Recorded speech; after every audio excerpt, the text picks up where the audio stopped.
धर्मों से बंधी हमारी आस्था, आस्था से बंधे हमारे कर्म, हमारी संस्कृति, हमारी पहचान। भारत की संस्कृति और भारत का इतिहास लोगों को अपनी ओर आकर्षित करता है। ऐसे ही एक कथा हम आपको बताने जा रहे हैं, यानी सोमनाथ मंदिर की कथा, जिसका इतिहास सबसे अलग, सबसे जुदा रहा है।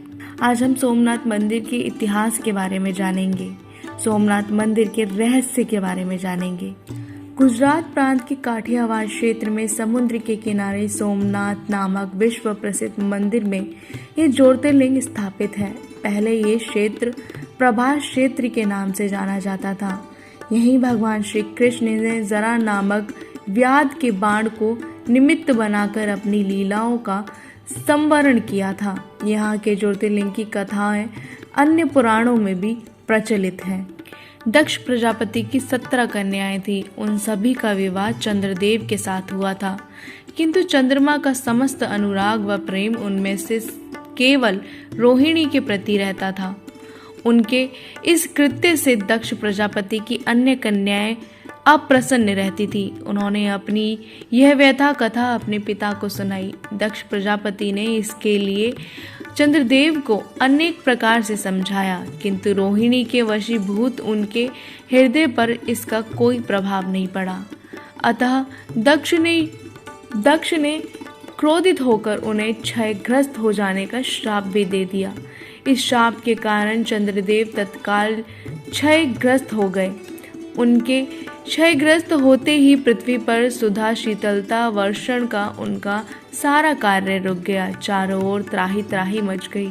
चंद्रमा भी बहुत दुखी और चिंतित थे। उनकी प्रार्थना सुनकर इंद्रादि देवता तथा वशिष्ठ आदि ऋषिगण उनके उद्धार के लिए पितामह ब्रह्मा जी के पास गए। सारी बातों को सुनकर ब्रह्मा जी ने कहा, चंद्रमा अपने शाप विमोचन के लिए अन्य देवों के साथ पवित्र प्रयास क्षेत्र में जाकर मृत्युंजय भगवान शिव की आराधना करे। उनकी कृपा से अवश्य ही इसका श्राप नष्ट हो जाएगा और ये रोग मुक्त हो जाएगा। उनकी कथा अनुसार चंद्रदेव ने मृत्युंजय भगवान की आराधना का सारा कार्य पूरा किया। उन्होंने घोर तपस्या करते हुए 10 करोड़ बार मृत्युंजय मंत्र का जप किया। इससे प्रसन्न होकर मृत्युंजय भगवान शिव ने उन्हें अमरत्व का वरदान प्रदान कर दिया। उन्होंने कहा, चंद्रदेव तुम शोक ना करो, मेरे वर से तुम्हारा शाप मोचन तो होगा ही, साथ ही साथ प्रजापति दक्ष के वचनों की रक्षा भी हो जाएगी। कृष्ण पक्ष में प्रतिदिन तुम्हारी एक कला क्षीण होगी, किंतु पुनः शुक्ल पक्ष में उसी क्रम से तुम्हारी एक कला बढ़ जाएगी।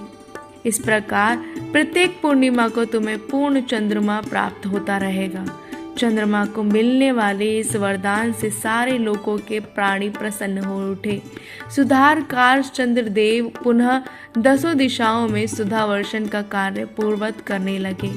शाप मुक्त होकर चंद्रदेव ने अन्य देवताओं के साथ मिलकर मृत्युंजय भगवान से प्रार्थना की कि आप माता पार्वती जी के साथ सदा के लिए प्राणों के उद्धारार्थ यहाँ निवास करें।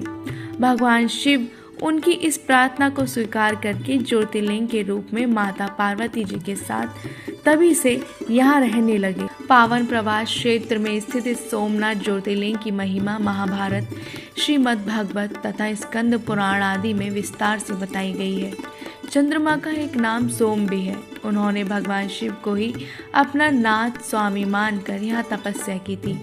इस ज्योतिर्लिंग को सोमनाथ कहा जाता है। इसके दर्शन पूजन आराधना से भक्तों के जन्मों जन्मांतर के सारे पाप और दुष्कृत्य विनष्ट हो जाते हैं। वे भगवान शिव और माता पार्वती की अक्षय कृपा का पात्र बन जाते हैं। मोक्ष का मार्ग उनके लिए सहज ही सुलभ हो जाता है।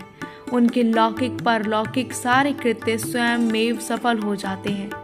भारत उपमहाद्वीप के पश्चिम में अरब सागर के तट पर स्थित आदि ज्योतिर्लिंग श्री सोमनाथ मंदिर की छटा ही निराली है। यहाँ तीर्थ स्थान देश के प्राचीनतम तीर्थ स्थानों में से एक है और इसका उल्लेख स्कंद में, गीता में, शिव पुराण में आदि अनंत ग्रंथों में मिलता है।